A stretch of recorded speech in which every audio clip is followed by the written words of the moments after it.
Hello friends, here is tips for लोगों को इसे आजमाना चाहिए। खुद को एक दिन साफ करके उन्हें देखना चाहिए कि कैसा महसूस होता है। अचानक आप अपने भीतर कुछ हल्का और सुंदर महसूस करेंगे। कोशिकीय आभा ऊंची उठेगी और आपका सिस्टम ज्यादा जीवंत हो उठेगा। आपको सबसे पहले इसे ही खाना चाहिए ताकि ये भोजन के प्रवाह को आसान बना दे।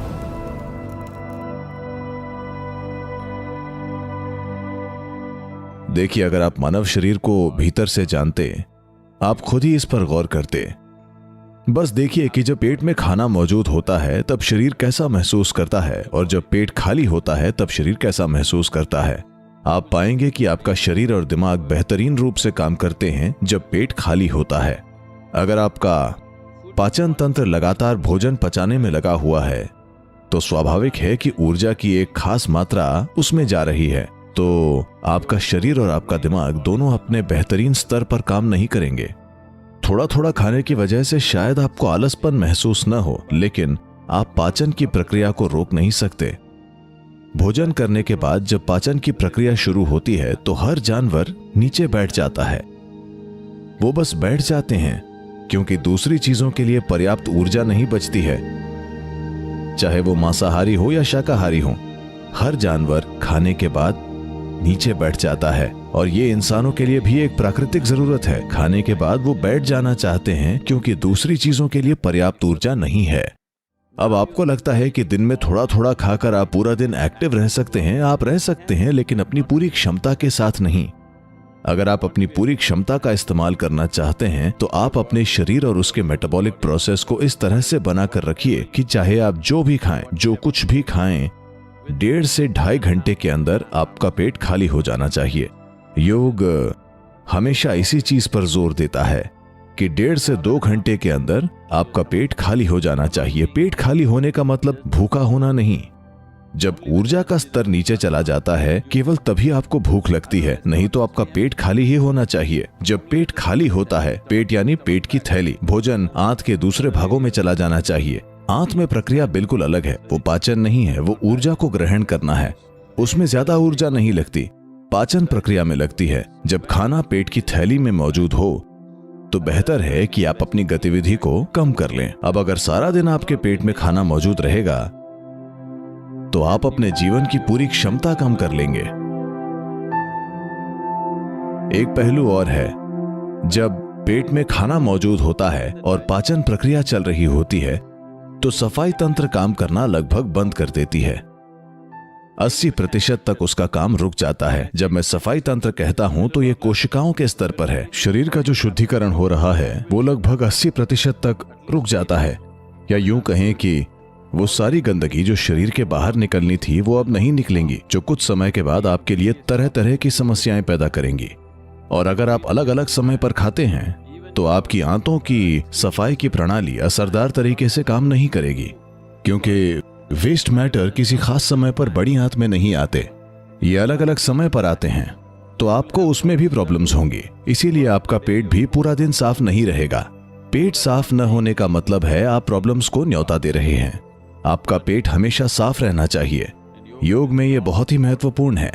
किसी भी पारंपरिक प्रणाली में आप देखेंगे कि अगर आप एक आयुर्वेदिक डॉक्टर या किसी सिद्ध वैद्य या किसी के पास भी जाएं तो सबसे पहले वे आपकी सफाई करेंगे, क्योंकि वो जानते हैं कि आपकी ज्यादातर प्रॉब्लम्स पेट साफ न होने की वजह से हैं। और जिस तरह से लोग आज खा रहे हैं, पेट को साफ रखना उनके लिए एक बड़ी चुनौती बनने वाला है। मान लीजिए कि आप हमेशा की तरह एक भरपेट भोजन करते हैं, एक भरपूर भोजन, और बीच में या तो हम कुछ न खाएं या अगर हम बहुत एक्टिव हैं तो कुछ फल वगैरह खा सकते हैं, तो आप देखेंगे कि आपका पेट हमेशा साफ रहेगा। और लोगों को इसे आजमाना चाहिए। खुद को एक दिन साफ करके उन्हें देखना चाहिए कि कैसा महसूस होता है।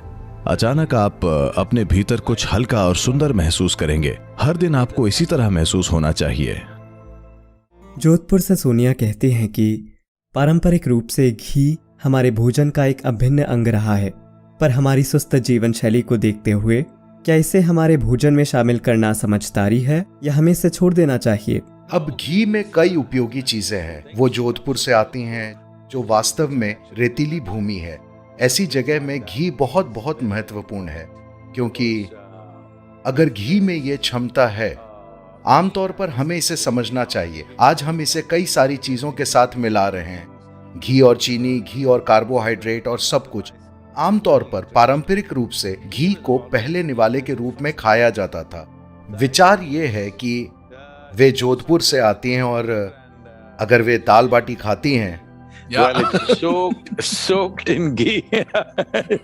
घी में डूबी हुई इस दाल बाटी को आप घी के अलावा और किसी तरीके से नहीं खा सकते। इसे घी में सराबोर करना होता है, क्योंकि अनाज का रूखापन ही इतना है कि घी के बिना उस चीज का शरीर से गुजरना बहुत मुश्किल है।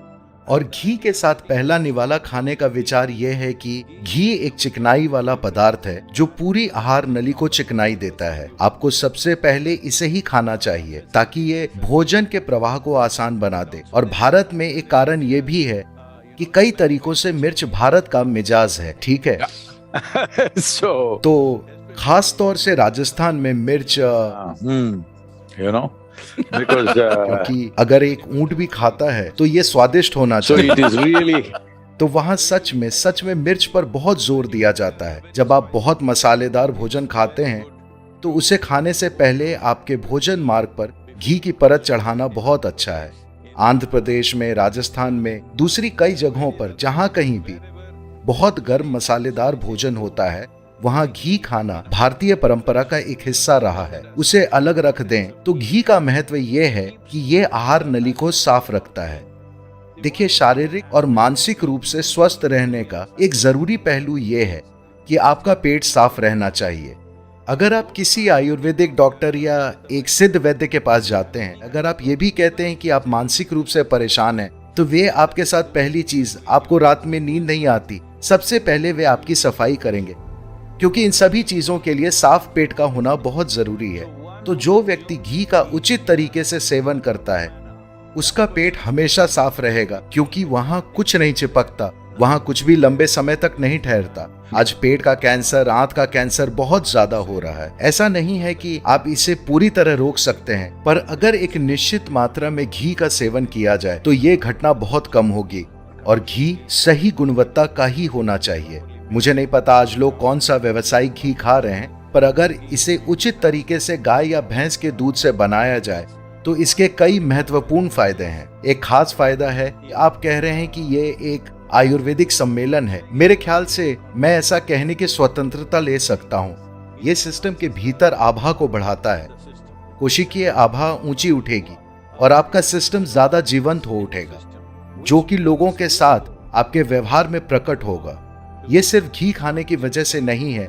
अगर आप घी और कार्बोहाइड्रेट, घी और चीनी एक साथ खाते हैं तो ये फैट के रूप में जम जाता है। पर अगर आप सिर्फ घी खाते हैं या भोजन के पहले निवाले के साथ थोड़ा घी खाते हैं तो ये चिकनाई के रूप में ज्यादा काम करता है। जब घी अकेला शरीर में जाता है तो उसे पचाने की शरीर की क्षमता बहुत कम हो जाती है, पर जब ये किसी चीज के साथ मिलकर शरीर में जाता है तो ये फैट इकट्ठा करता है। तो सुस्त जीवन के लिए, आपके सवाल में सुस्त जीवन का मुद्दा था, जो तभी होता है जब आप उसे चीनी और कार्बोहाइड्रेट के साथ मिलाते हैं, वरना घी आपको किसी भी तरह मोटा नहीं करता।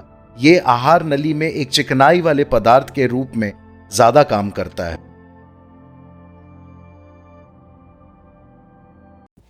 Bye bye friends, I hope कि आपको ये वीडियो